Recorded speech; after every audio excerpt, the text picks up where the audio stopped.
مفتی عبدالرحمن عابد، Islamic scholar.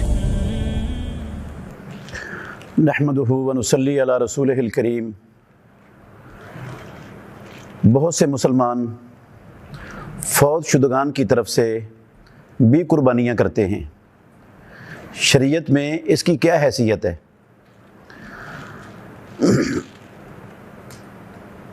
صحیح مسلم شریف کے اندر حدیث ہے، عبداللہ بن عباس رضی اللہ عنہما بیان کرتے ہیں کہ رسول اللہ صلی اللہ علیہ وسلم نے فرمایا اذا مات الانسان انقطع عنہ عملہ الا من ثلاث۔ جب انسان فوت ہو جاتا ہے تو اس کے دنیا کے عملوں کا سلسلہ منقطع ہو جاتا ہے، ختم ہو جاتا ہے، مگر 3 چیزوں کا اجر اس کو مرنے کے بعد بھی ملتا رہتا ہے۔ اس حدیث میں 3 چیزیں آئی ہیں۔ ایک ہے صدقہ جاریہ جو وہ اپنی زندگی میں کر گیا، مسجد بنا گیا، نلکا لگوا گیا، موٹر لگوا گیا، کنواں بنوا گیا، اور کوئی صدقہ جاریہ اس طرح کا کر دیا۔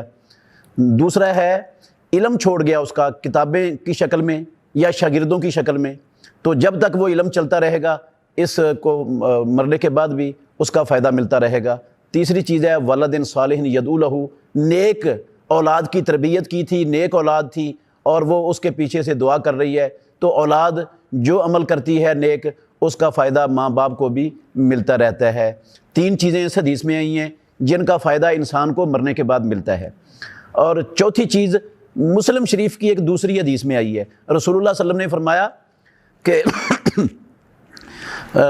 من مات مرابطا ینم لہ عملہ الی یوم القیامہ، جو بندہ رباط کی حالت میں فوت ہو جائے اس کے جتنے عمل وہ کرتا تھا قیامت کے دن تک وہ عمل اس کے لیے بڑھائے جاتے رہیں گے، اس کے نامہ اعمال میں درج ہوتے ہی رہیں گے۔ رباط کہتے ہیں مسلمانوں کی سرحد کا پہرا دیتے ہوئے، کفار کو، اسلام دشمنوں کو روکتے ہوئے وہ پہرا دے رہا تھا، سرحد پہ کھڑا تھا، وہاں اس کو موت آ گئی، وہ زندگی میں روزانہ 5 نمازیں پڑھتا تھا، قرآن کی تلاوت کرتا تھا، جتنی بھی نیکیاں کرتا تھا، مرنے کے بعد بھی یہ ساری کی ساری نیکیاں قیامت تک اس کے نامہ اعمال میں درج ہوتی رہیں گی۔ 4 چیزیں یہ ہیں جن کی کتاب و سنت میں دلیل ہے کہ ان کا فائدہ مرنے والے کو ملتا ہے۔ ان 4 چیزوں کا تعلق وہ میت کی اپنی ذات کے ساتھ ہے، اور 4 چیزوں کا تعلق دوسرے لوگوں کے ساتھ ہے۔ وہ 4 چیزیں یہ ہیں، کوئی بھی انسان مرنے والے کے لیے، فوت ہونے والے کے لیے دعا کرے تو اس دعا کا فائدہ میت کو پہنچتا ہے۔ اس کی بہت سی دلیلیں موجود ہیں۔ نمبر 2، فوت ہونے والے کی طرف سے حج عمرہ کیا جائے تو اس کا فائدہ بھی میت کو ملتا ہے، اس کی بھی دلائل موجود ہیں۔ تیسری چیز ہے میت کے اوپر قرض تھا، چاہے وہ اللہ کا قرض تھا چاہے انسانوں کا قرض تھا، کوئی بھی شخص وہ قرض اتار دے تو مرنے کے بعد اس میت کو اس کا فائدہ بھی حاصل ہوتا ہے۔ 3 چیزیں ہو گئی۔ چوتھی اور آخری چیز ہے فوت ہونے والے کی اولاد اگر اپنے والدین کی طرف سے ان کی وفات کے بعد صدقہ کرے، یہ کہہ کر کہ یا اللہ یہ صدقہ میری طرف سے نہیں ہے، یہ میرے والدین کی، فوت شدہ والدین کی طرف سے ہے یا والدہ کی طرف سے ہے یا والد کی طرف سے ہے، اس کا فائدہ والدین کو ملتا ہے۔ اس کی دلیل بھی موجود ہے۔ ان 8 چیزوں کے علاوہ کتاب اللہ میں اور سنت رسول اللہ میں کسی اور چیز کے ثواب میت کو پہنچنے کی یا پہنچانے کی سرے سے کوئی دلیل ہے ہی نہیں، نہ صحیح نہ ضعیف، کہیں نام و نشان نہیں ہے۔ تو قربانی کی کوئی خاص دلیل نہ قرآن میں نہ پیارے پیغمبر کی سنت اور حدیث میں موجود ہے کہ قربانی بھی میت کی طرف سے کی جا سکتی ہے۔ نہ اللہ کے نبی محمد رسول اللہ صلی اللہ علیہ وسلم نے کسی میت کی طرف سے قربانی نہیں کی۔ آپ کی زوجہ مطہرہ ہماری ماں خدیجہ بنت خویلد رضی اللہ عنہا، وہ آپ کی زندگی میں فوت ہوئی ہیں، آپ نے ان کی طرف سے کبھی قربانی نہیں کی۔ اور بھی آپ کے عزیز و اقارب رشتہ دار فوت ہوتے تھے، آپ کسی کی طرف سے قربانی نہیں کرتے تھے۔ صحابہ رضوان اللہ علیہم اجمعین، خلفائے راشدین، کسی سے ثابت نہیں ہے کہ وہ کسی فوت شدہ کے نام کی، فوت شدہ کی طرف سے قربانی کرتے ہوں۔ تو اگر فوت شدہ کی طرف سے قربانی کرنے کی کوئی دلیل ہوتی تو خود محمد رسول اللہ سب سے پہلے ضرور کرتے، خلفائے راشدین ضرور کرتے، عشرہ مبشرہ ضرور کرتے، باقی صحابہ ضرور کرتے۔ بعض لوگ حضرت علی رضی اللہ عنہ کی اس روایت سے استدلال کرتے ہیں جس کی میں نے وضاحت کر دی ہے رسول اللہ صلی اللہ علیہ وسلم کی طرف سے قربانی کرنے کے حوالے سے۔ وہ روایت تو پایہ ثبوت کو نہیں پہنچتی، وہ تو دلیل بن نہیں سکتی۔ دوسری ایک روایت سے استدلال کیا جاتا ہے جس کو امام مسلم رحمۃ اللہ علیہ نے اپنی صحیح مسلم کے اندر درج کیا ہے۔ وہ روایت یہ ہے کہ رسول مکرم صلی اللہ علیہ وسلم نے قربانی کا جانور ذبح کرتے وقت کہا اللہم تقبل من محمد و آل محمد و من امت محمد، اے اللہ محمد صلی اللہ علیہ وسلم سے اور آل محمد سے قربانی قبول فرما اور امت محمد سے قربانی قبول فرما۔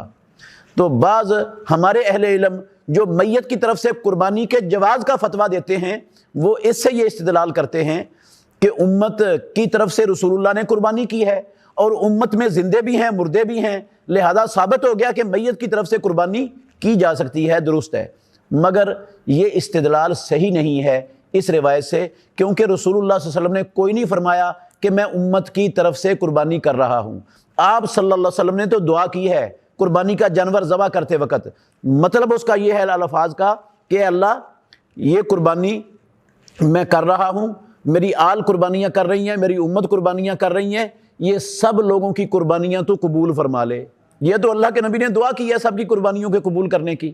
یہ بالکل ایسا ہی ہے جیسے ہم یہاں بیٹھے ہوئے ہم کہتے ہیں یا اللہ جتنے لوگ حج کر رہے ہیں تو سارے لوگوں کا حج قبول فرما لے، تو کیا جو لوگ حج پر نہیں گئے ہمارا بھی حج ہو جائے گا یہ کہنے سے؟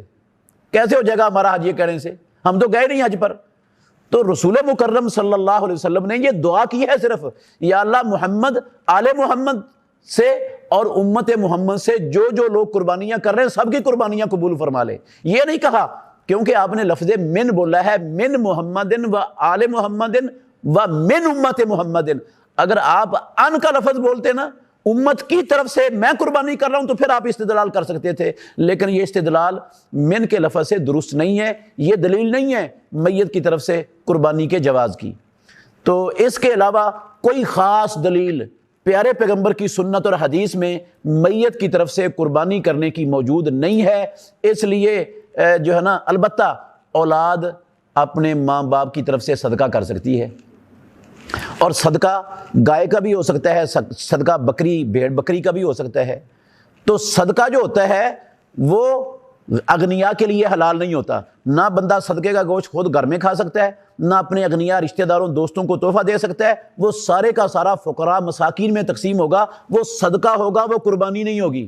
قربانی کا گوشت تو خود بھی کھا سکتا ہے، اپنے عزیز و اقارب رشتہ داروں کو تحفے میں دے سکتا ہے، لیکن یہ والا جو جانور ہے نا یہ صدقہ ہے، یہ قربانی نہیں ہے۔ تو صدقہ رسول اللہ صلی اللہ علیہ وسلم نے فرمایا کسی غنی کے لیے حلال نہیں ہے، وہ اغنیاء کو نہیں دیا جا سکتا، نہ دوستوں کو، نہ رشتہ داروں کو، نہ گھر میں رکھا جا سکتا ہے، وہ سارے کا سارا تقسیم کرنا پڑے گا۔ وہ صدقہ ٹھیک ہے، اولاد اپنے فوت شدہ والدین کی طرف سے جانور کا بھی کر سکتی ہے، لیکن قربانی کی کوئی دلیل خاص کتاب و سنت میں نہیں۔ بہترین صدقہ جاریہ حاصل کرنے کے لیے اس ویڈیو کو لائک، کمنٹ اور شیئر کرنا مت بھولیں۔